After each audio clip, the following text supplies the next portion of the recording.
Hey y'all. So our friend Dr. Fauci is in the news again, and uh, I wanted to bring up a book that I'm reading right now by Celia Farber called "Adverse Events," certain adverse events, and it's about Fauci Part One, which was his handling of the AIDS thing, the HIV AIDS matter, and specifically the book. And by the way, I'd highly recommend the book. I'll try to remember to post a link to it below. I recommend what I've read of it so far. So here is how Dr. Fauci handled HIV/AIDS back in the 1980s. Now, he wasn't the only one. There were others who were part of the medical establishment who were also complicit.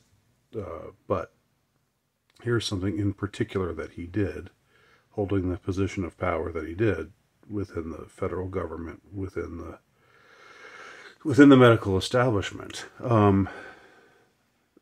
There was this drug called AZT, and it initially was a source of hope for some people, and they thought this is a drug that's going to help people with AIDS, or people who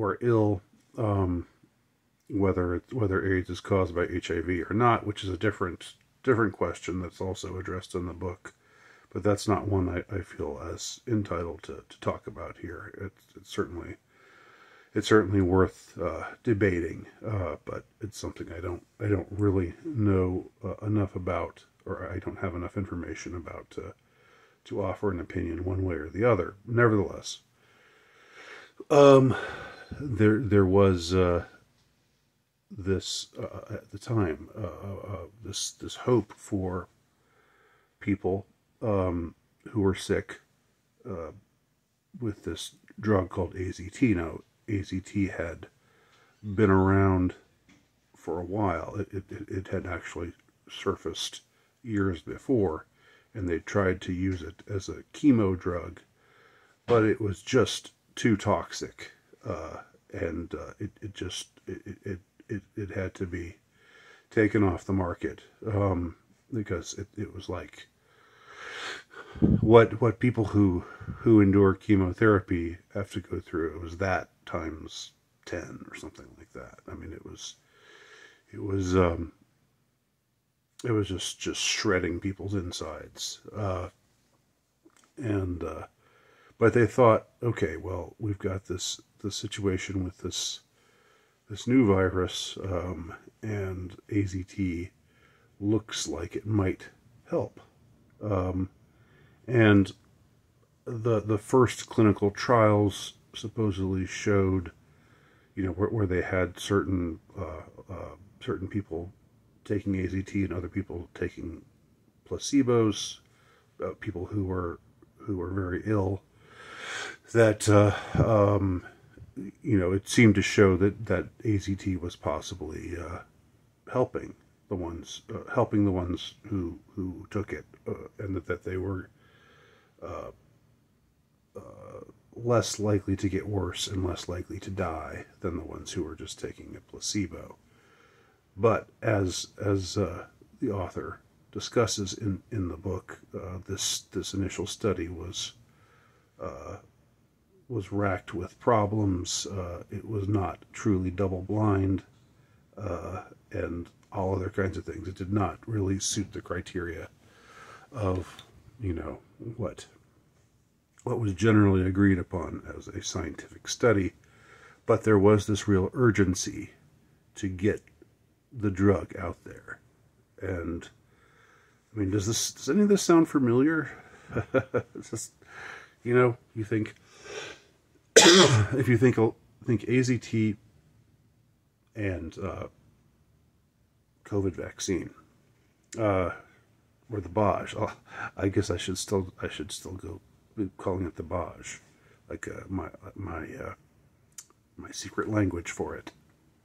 But anyway, they rushed it out there because they wanted there to be something available for people who were very ill with this new disease that was apparently, they thought at the time, and they told everybody at the time, was 100% deadly. We know now that that's not the case. Magic Johnson and many others being testimonies to that. But anyway,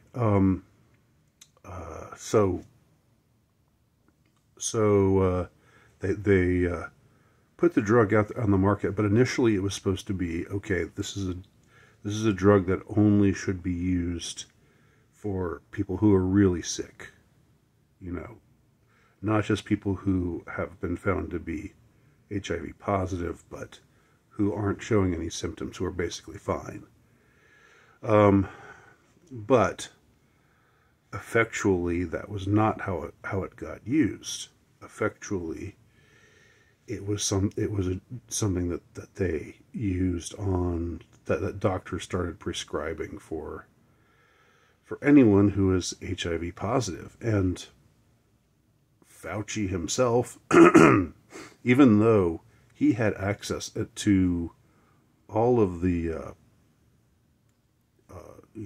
all of the drug trials information, and more information came out, and the more information that came out, the clearer it was that AZT was not helping at all. That in fact it was a deadly drug that might have been killing people faster than they would have died anyway, because again it is just this highly toxic substance.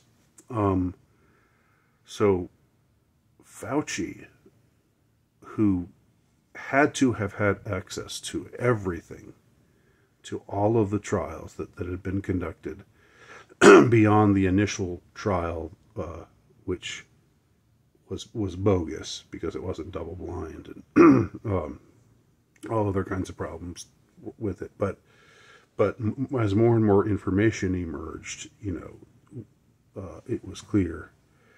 It became clear that AZT was definitely not something. In any case, it was, although, you could say, you could make a case for it being made available to those who were deathly ill because, they needed whatever you could give them. So you might as well try it with them. But for people who are not that sick, or people who are not sick at all, but just had been diagnosed as being HIV positive, Fauci said they should get it. He said doctors should start prescribing this to, at first he said, anyone who's HIV positive and who has a T cell count or T level count lower than X. I can't remember what the exact number was. And he also said, and people also who are just HIV positive, whose T level is above X level, should also look into this wonder drug. All right, so what I'm saying is, he knew he was culpable because this drug wreaked havoc on people. It did terrible things to people. It killed people. I think it's safe to say. They started giving it to people who are relatively healthy, and then they started, feeling really sick and throwing up all the time, and needing blood transfusions and so forth, because this drug was so harming them. Now, Fauci knew. He knew. There's no question but that he knew. Nevertheless, he still said, prescribe this drug. He still told doctors, you need to prescribe this drug to people who are HIV positive, whether they're sick, whether they're deathly ill or not. All right, this is back in 1980, 86, 87, 88, 89. That along those, sometime, during that time period. In other words, over 30 years ago, over 35 years ago. So this man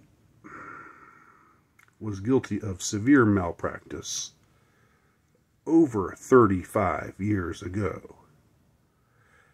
And if there were justice in this country, and if the powerful were actually called to account for their crimes, he would have been at the very least disbarred and and fired, and sued, and at most maybe they could have made a case that he should be in jail, because again, let's stick to the simple point. The trials showed that AZT was having a detrimental effect on the people that it was being given to,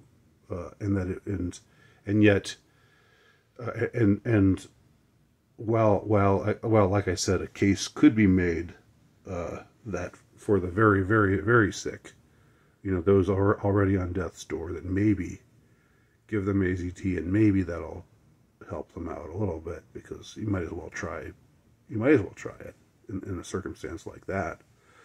But for people who are basically fine, or who weren't that sick, he knew that it was not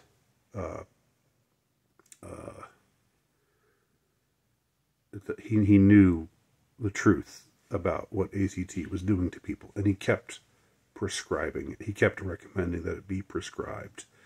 Why? One can speculate, but there's a cozy relationship between the pharmaceutical companies and the medical establishment, isn't there? Isn't that something that's often been remarked? And there are people making a lot of money off of AZT, and Fauci himself was probably making some dough off of it. All right, so anyway, my main point, without even bringing in 2020 and the whole mess with that all the nonsense of 2020 and 2021, he should have been out, in the 80s. People should have said, I'm sure some people did say things, but he was too well established. He had too much power, and they weren't able to force him out. But he should have been forced. He should have been removed. He should have been booted from medicine, and from certainly from the medical establishment that runs the federal government. He should have been persona non grata in 1989. But he went on being this powerful figure, and he eventually went on to wreak his havoc all over again with a brand new crisis that he took advantage of to push for the taking of a substance that proved not to be beneficial. All right? You don't have to like what I'm saying, but I'm not wrong. I'm not wrong. That's all. Thanks for watching.